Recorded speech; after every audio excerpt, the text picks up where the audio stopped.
invitado, entrevistado, en este caso, que tiene que ver, sí, obviamente, con la actualidad de Chivilcoy, ¿sí? Con la actualidad aquí de la ciudad de Chivilcoy, con la actualidad de lo que está pasando en el orden nacional, en el orden provincial, un poco de todo. Ahí le robamos el Twitter, dicho sea de paso. Le robamos el Twitter ahí en la tapa del diario. Doctor José Ferro, ¿cómo le va? Buen día. Hola Eduardo, buen día, No, gracias por la Twitter no es invitación. más, ¿no? Es X ahora. Que sí, no soy el más, no tengo mucha experiencia en el uso de esa red social, en realidad Ahora le no vamos a manejo explicar a la muchas gente. redes, sí que tengo algunos personajes que me ayudan, porque si no sería un desastre con las redes, Estamos igual. pero sí, algunas veces Yo tengo menos movimientos en las redes. Yo digo, tengo menos redes que el polideportivo. Sí, sí, aparte no sé, quiero subir algo y decir que tengo a mis hijos y un grupo de asesores que me ayuda, porque para mí subir algo, poner fotos, me parece una tortura, porque no sé hacer, pero por suerte la juventud me ayuda y te respalda en eso. ¿Cómo anda, doctor? Gracias Bien. por venir ante todo. No, gracias a vos por la invitación. Bueno, lo invitamos por hablar de un montón de cuestiones. Por ahí en la tapa del diario reflejamos lo más actual, ¿no? De esta nueva, de esta novedad en relación a lo expuesto por Caputo, ¿sí? Con respecto a los municipios, las tasas, ¿sí? Los recargos para con, digamos, las tarifas en los distintos servicios. Bueno, y usted vertió una opinión al respecto en X, ¿no? Recién estábamos charlando también con Eduardo Delillo al respecto, porque bueno, es un poco la noticia que sacudió a los municipios hoy. Sí, ahora no sé si la gente sabe, desde el Ministerio de Economía se le impide a los municipios cobrar algunas tasas a través de la boleta de la luz. Que la realidad es que yo lo que veo que todo en la Argentina, en términos cuando se hace un debate político de algo, la gente se extremiza con mucha facilidad. O está perfecto o está pésimo. La realidad es que hay abusos de muchos municipios y de muchas provincias en la cantidad de impuestos que se generan. Estamos de acuerdo que el argentino promedio necesita una menor cantidad de impuestos porque está asfixiado en una economía que te apremia, necesitas un Estado más eficiente, con menos impuestos y con más servicios. En eso está claro. Ahora, yo siempre voy a estar en contra de que te quiten la autonomía a los municipios. El municipio tiene la autonomía de poder elegir de qué manera cobrar sus tasas. Y en definitiva, ustedes como concejales Claro, después acompañar o no. exacto. Y vos decís, che, ¿y quién decide esto? Bueno, esto lo decide un ejecutivo más un cuerpo legislativo que fue elegido por los vecinos de Chivilcoy en forma democrática. Entonces, no le generemos un problema recaudatorio a los municipios, en este caso a la Municipalidad de Chivilcoy, simplemente por el único motivo que hay en el fondo de querer maquillar una boleta para que parezca más económica. Esto no es una crítica, tiene que haber un sinceramiento en la tarifa, sí, tiene que haber el déficit, el equilibrio fiscal es innegociable, estamos de acuerdo. Ahora, permitirle a cada municipio que resuelva de qué manera va a cobrar sus tasas, porque también los municipios tienen que darle servicios a sus vecinos. La contraprestación es otra discusión, porque la gente dice, no me cobra y no me dan nada. Eso es otra discusión, si la contraprestación se da bien o se da mal. Pero, para poner un ejemplo, acá tenés un pequeño porcentaje en la boleta de la luz que le genera a los bomberos voluntarios de Chivilcoy un gran ingreso. Bueno, hoy no se lo va a poder generar. Claro. Sí. Entonces hoy no se lo va a poder generar y encima te lo hacen en un año calendario, te cortan la recaudación en mitad del año. Me parece que no es justo. Si vamos a hablar de federalismo, seamos federales. Entonces dejémosle que los municipios, con sus errores y sus virtudes, puedan resolver sus cuestiones locales. No venga a digitarle de arriba de qué forma tiene que cobrar las tasas, porque no me parece. Y vuelvo a insistir, seguramente hay abusos en algunos lados. Y hemos demostrado estar en contra de la creación de nuevas tasas, lo hemos demostrado. Sí. Y en la creación de nuevos impuestos, pero bueno, una vez que el impuesto está, o la tasa está avalada por el cuerpo legislativo, que fue elegido por todos los vecinos de la ciudad, la metodología de cómo cobrarlo no, permitirle a los municipios que al menos tengan la posibilidad de elegir de qué forma hacerlo. Sí. Me parece en todo caso, hacer una discriminación. Sí. Bueno, vamos a ver qué municipios están abusando y qué municipios no. No me parece una medida inteligente. Me molesta, en realidad, me hace ruido, me choca, me revienta que vayan en contra de la autonomía. Pero entendiendo que la autonomía la quiere para un buen uso. Seguramente habrá aquellos municipios o lugares que tienen autonomía y que seguramente tengan abuso o un mal uso. Puede ser.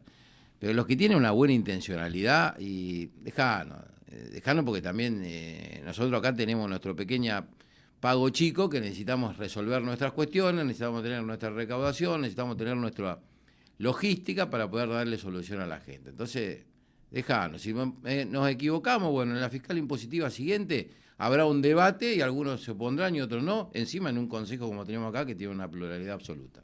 Exactamente, exactamente.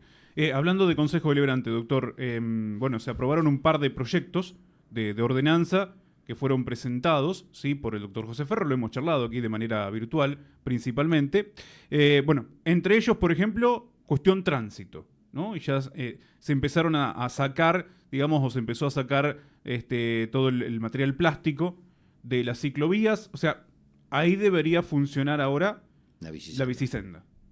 Sí, porque, viste, como te decía hoy, la gente extremiza sus posiciones. Está en contra de la ciclovía, está en contra de la bicisenda. Es todo muy extremo.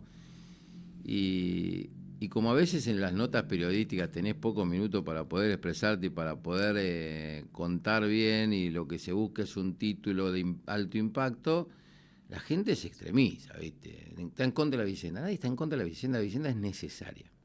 Primero, por lo menos, tanto mi persona como un montón de personas que me asesoran atrás y me acompañan, todos entendemos que la bicisenda es necesaria y somos a favor del uso de la bicicleta. Eso está claro. Pero también entendemos de que necesita una programación y una confección mucho más moderna, diseñada por gente experta, que ha hecho bicisenda no solo en Chivilcoy, sino en muchos lados. También para que la gente entienda, entendemos por qué nació la bicisenda en Chivilcoy, que nació producto de 2 accidentes fatales a 2 cuadras de la plaza principal, y nació como pudo. Nació con una línea del lado derecho, el primer anillo de circunvalación, sí, abarcando todas las calles.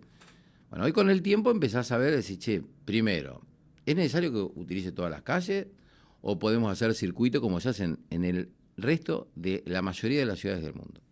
Que no utilizan todas las calles, sino que algunas. Y aquellas calles que van a convivir autos y bicicletas tienen una máxima de velocidad mucho menor. Segundo, ¿alcanza solo una línea o tiene que haber una separación física? Y lo mejor es que haya una separación física. Material plástico, material lo que sea. ¿Por qué fuimos ¿Por qué pedimos el sacado de la ciclovía entonces? Si tiene que haber una separación física, ¿por qué sacar la ciclovía? Porque parece un poco incoherente. Porque la ciclovía estaba pensada para muchas calles de la ciudad de Chivilcoy. Sí.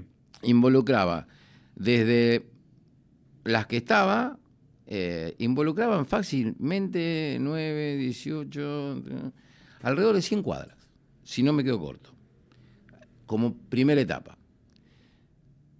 Desde el año 2018. Estamos en el año 2024 y ni siquiera se había alcanzado al 15% del diseño de esa ciclovía. O sea que era muy injusto para las personas que tenían esa ciclovía sin poder utilizar por lo menos el espacio de estacionamiento nocturno que te da la bicisenda habitual versus el resto. Entonces, como quedó frustro, primero preguntamos, ¿se van a terminar? Si la respuesta es no se van a terminar porque no están en condiciones de terminarse, saquemos las que ya hay. Y nos pareció oportuno que no de si sacamos la ciclovía y que circulen los... No. Claro. Sí, corresponde a la bicisenda. ¿Por qué pedimos también la limitación del horario? Porque nos pareció que las 22 horas es bastante excesivo. La idea inicial era en épocas de invierno, donde vos decías hay mucho menos movimiento en horas de la noche. Entonces propusimos ponerlo hasta las 20 horas. Ha tenido tan buen impacto y tan buen recibimiento por parte de la gente, tanto en usuarios de bicicleta como no, por gente que podía ir a cenar o a utilizar algún lugar gastronómico y encontrar lugar para estacionar más cómodo, espectáculos culturales y deportivos que habitualmente son a las 21 horas o 20:30, ya podían encontrar más, le quedaba más fácil para poder participar la gente de ese espectáculo. El sacar la ciclovía va a favorecer mucho esto también, doctor, bien. Porque en el centro cada vez hay menos lugar para estacionar.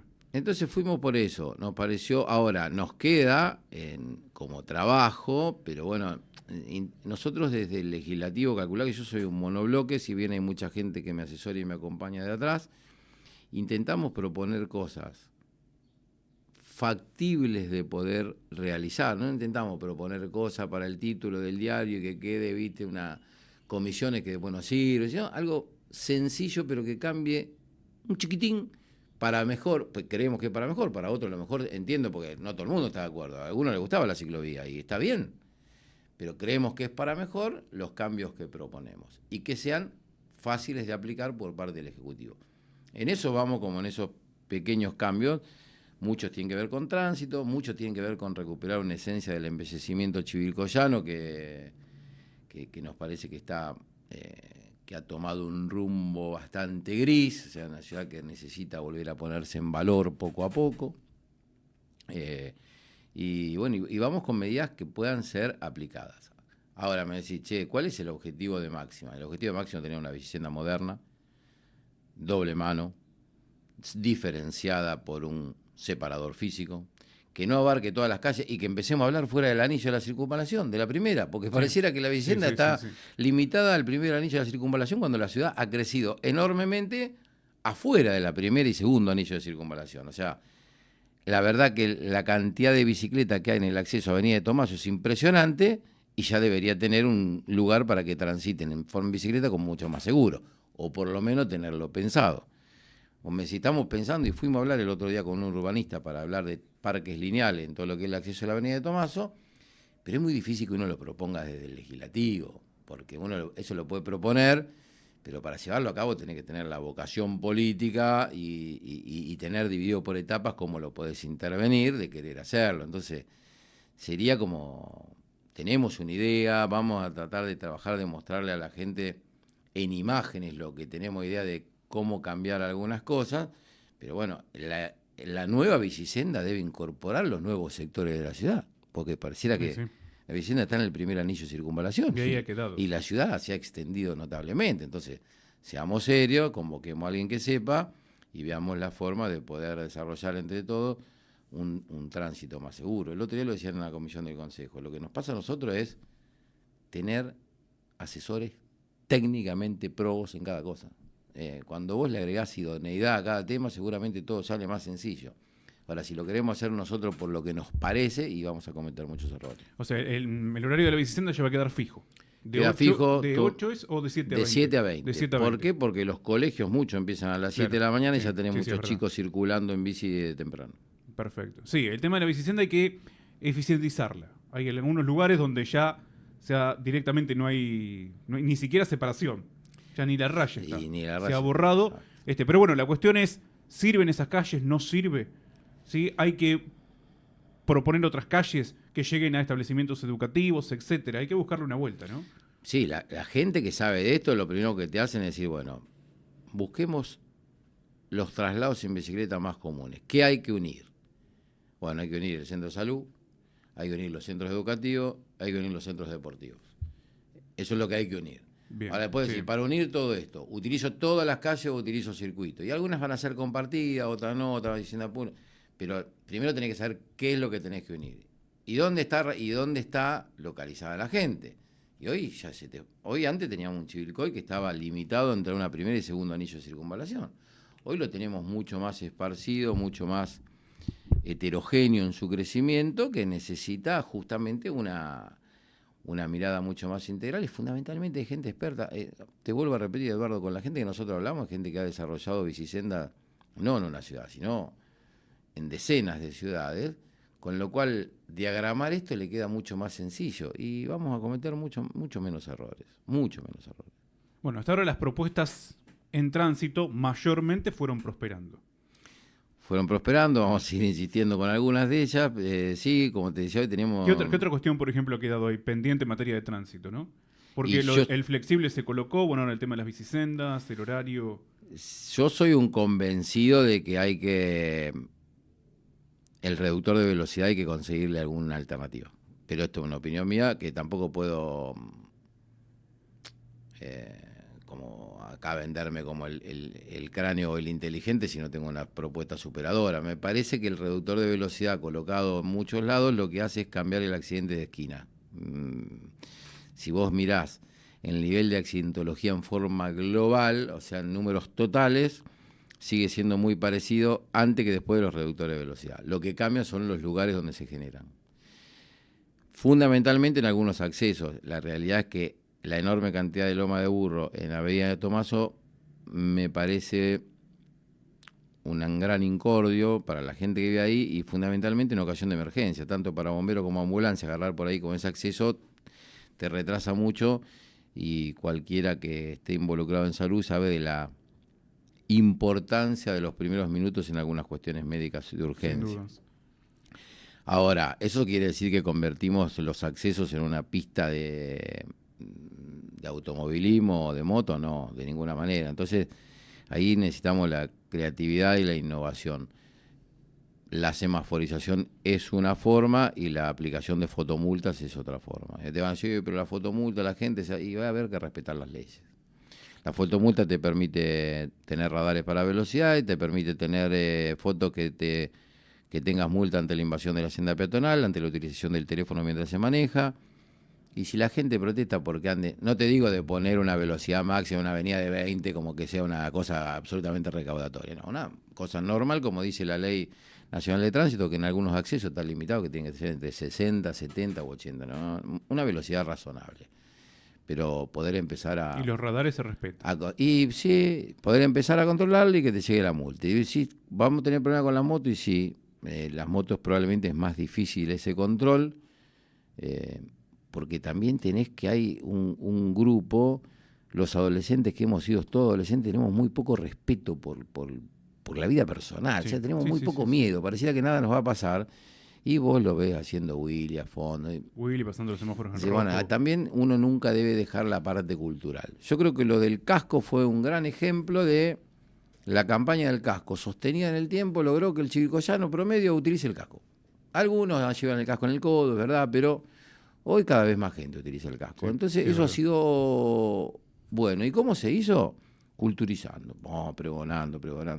Lo mismo debería pasar con el celular. Entonces, como uno de máxima busca una forma de disminuir la accidentología con otros métodos un poco más modernos, no tanto con reductores de velocidad, porque así como vamos a un reductor en cada esquina, que tiene sus pros y sus contras, ¿no? ¿Qué se puede hacer con el celular? Digo, educar, sancionar, porque hoy todos, todos los actores del tránsito, no caigamos en el automovilista, motociclista, ciclista, peatón, van entretenidos con el celular y no miran, no respetan nada. A veces hago mea culpa, hasta me ha pasado de venir entretenido con el celular, cruzar una calle y ni darme cuenta. Sí, yo creo que te lo he dicho a vos más de una oportunidad. Primero no voy a vender moral y decir que esa infracción también yo la cometo, o sea, no... Sí, sí, no, no. decir, vos no, yo soy... Somos infractores también. Soy un infractor más de esto. Producto, inicialmente necesitamos enseñar, a través de la cultura, entender que no se puede. Que en realidad la utilización del celular es como ir a 120 en una calle. Aumentás el nivel de accidentología, aumentás el nivel de riesgo para la vida personal y de otras personas. Entonces debemos ser respetuosos de la vida propia y del prójimo.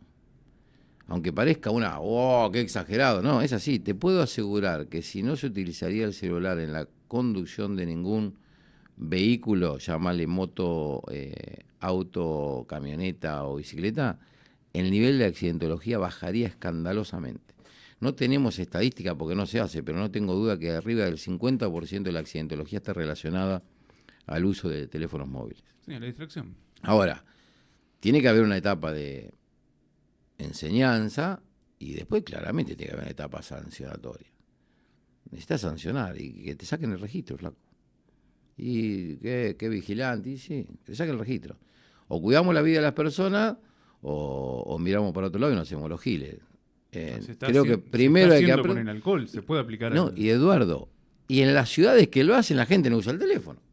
Claro. Vos vas tranquilo que la gente deja el teléfono cuando entra y no lo usa más. Entra en Capital, no usa el teléfono. Y la fotomulta debería servir como un método condenatorio, como una prueba veraz de la infracción realizada.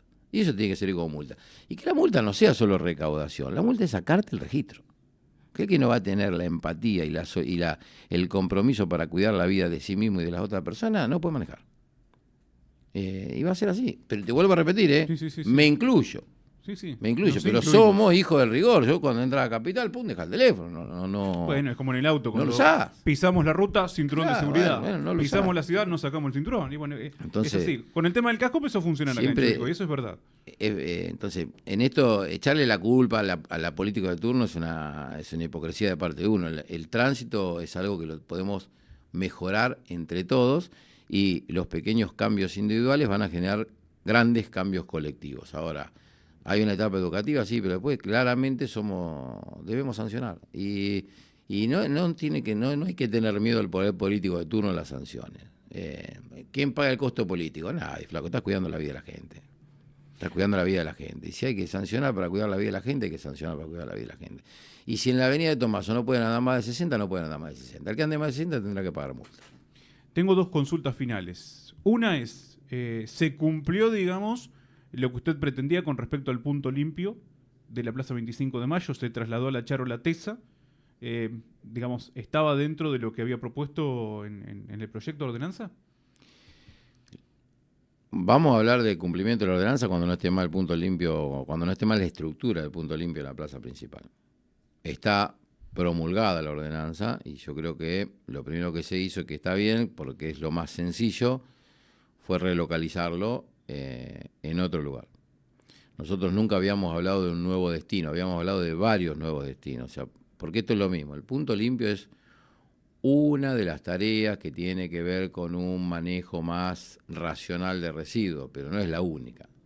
La primera, como todo, empieza por la educación y empieza en los domicilios. La separación en origen de los residuos, que la realidad es que a mí me enseñan mis hijos cómo hacerlo. Yo lo tendría que hacer, no estoy instruido en hacerlo, no estoy instruido en hacerlo bien. Entonces necesitamos una etapa de concientización y aprendizaje.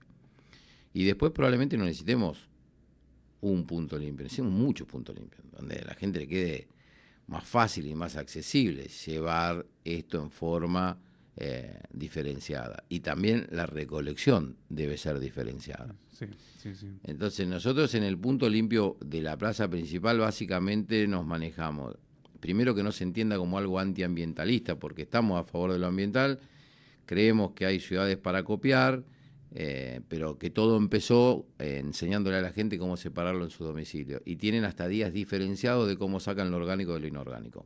Y la gente lo tiene claro. Sacan con metodologías diferentes y ya están en una etapa sancionatoria cuando sacan en forma equívoca, utilizan días para sacar una cosa y lo utilizan para sacar otra, tienen una multa. Y todo funciona. Pero primero hubo una parte de aprendizaje. Lo que más nos motivó con esto fue esta de respetar nuestro casco histórico y estamos trabajando mucho sobre eso. Creemos que Chivilcoy necesita como te decía hoy, Chivilcoy necesita una gran puesta en valor. De a poco. Notamos que está un poco gris, para llamarlo de alguna manera, y necesita volver a brillar de a poco.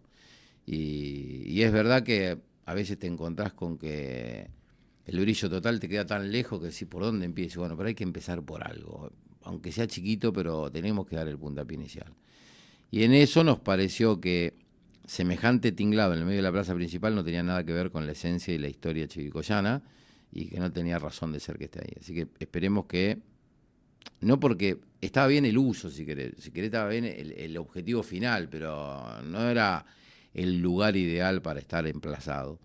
Así que esperemos que lo saquen y esperemos poder utilizar ese espacio para empezar a embellecer Chivilcoy, empezar a hacerlo brillar de a poco. Y estamos trabajando con un grupo de arquitectos también.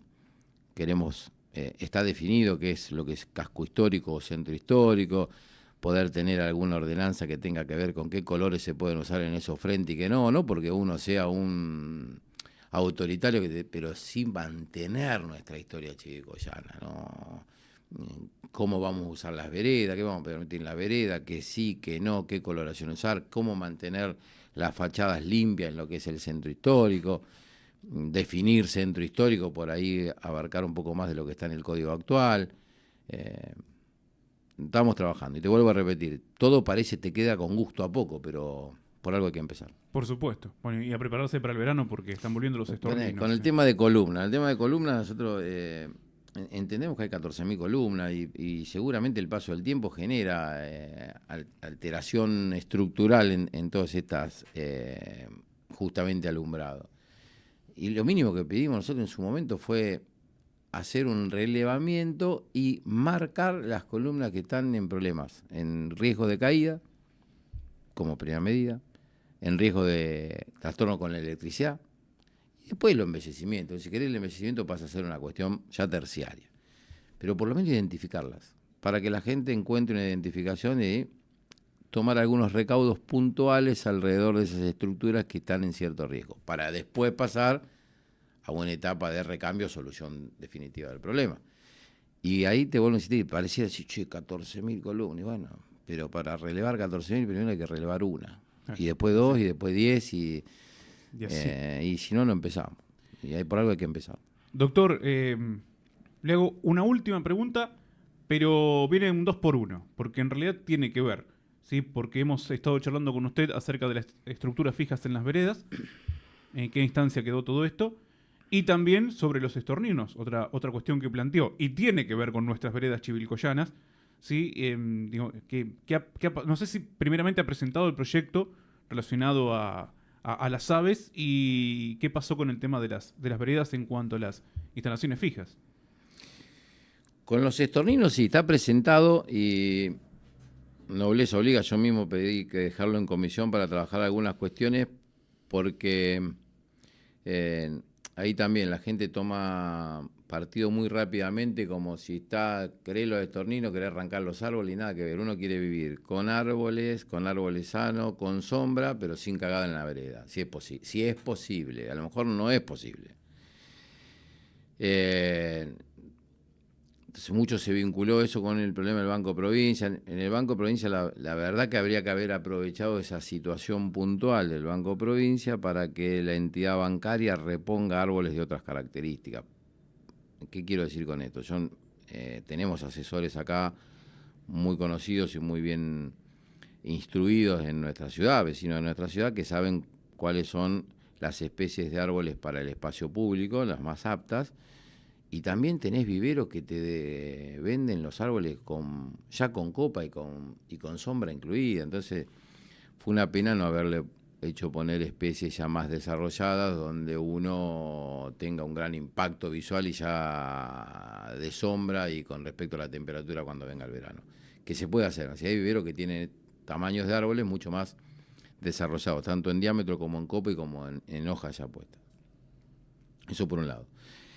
Y el problema de los estorninos lo dejé en comisión porque por esto que te digo, estamos tratando con el resto del grupo de concejales no armar una comisión, sino poder armar una charla, pero con gente que sepa mucho del tema. Yo me comuniqué mucho con la Universidad de Luján, que la verdad es que lo que no tienen es una receta magistral, ¿viste? Decir, che, hacemos esto con el estornino no va. Si la solución para el estornino es dejar la ciudad pelada de árboles, y te digo que no puede ser. Sí.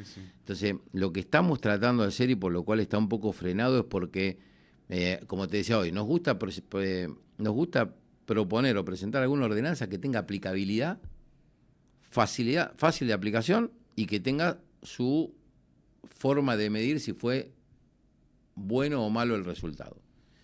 Y en esto todavía tenemos la idea tenemos que hacer algo, pero no tenemos bien claro, o por lo menos yo no lo tengo, las medidas a implementar.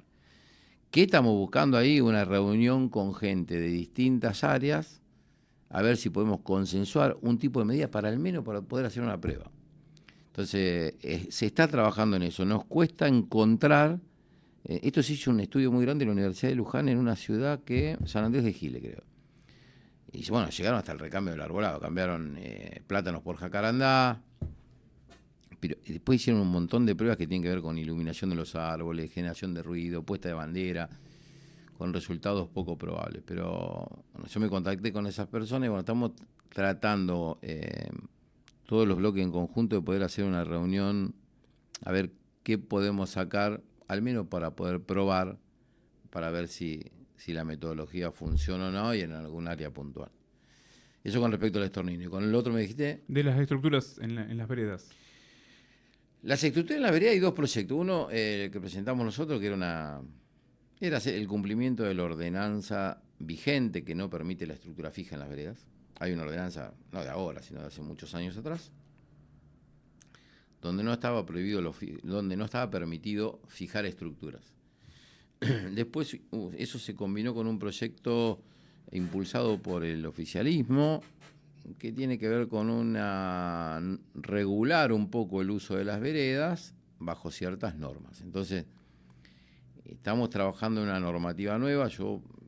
En mi caso me ha acompañado asesoramiento técnico con arquitectos que me han acompañado, y uno entiende que la utilización del espacio público de las veredas, fundamentalmente en locales gastronómicos, en época de pandemia se favoreció mucho porque era mucho más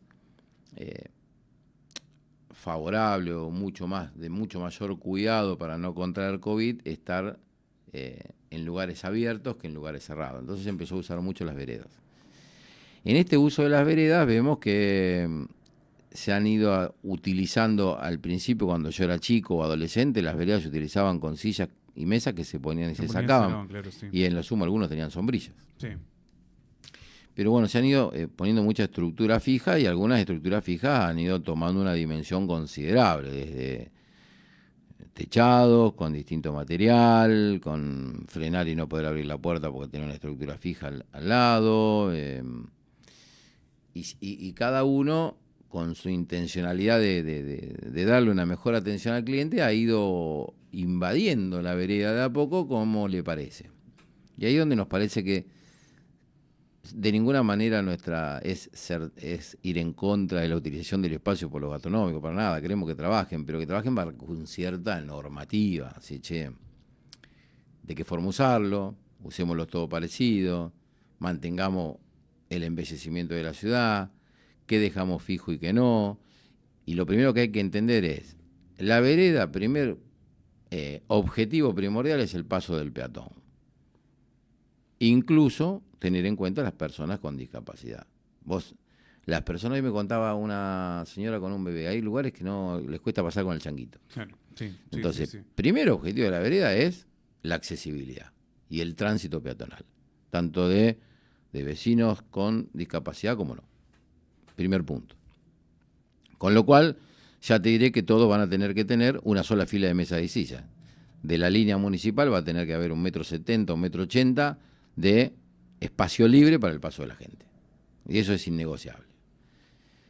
Lo segundo es si lo van a tener, si se vas a custodiar de una cuestión climática para la lluvia o para el sol, y los toldos van a tener que ser toldos que lo diga la ordenanza. Uno no va a poder poner un techo de paja, otro un techo de plástico. Va a haber que tener algún diseño particular. Y nosotros estamos trabajando mucho en incorporar balcones gastronómicos.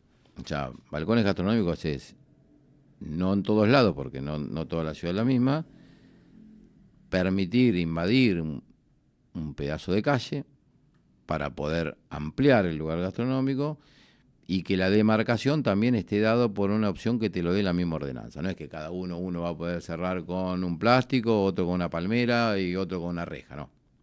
Entonces vamos a tener que...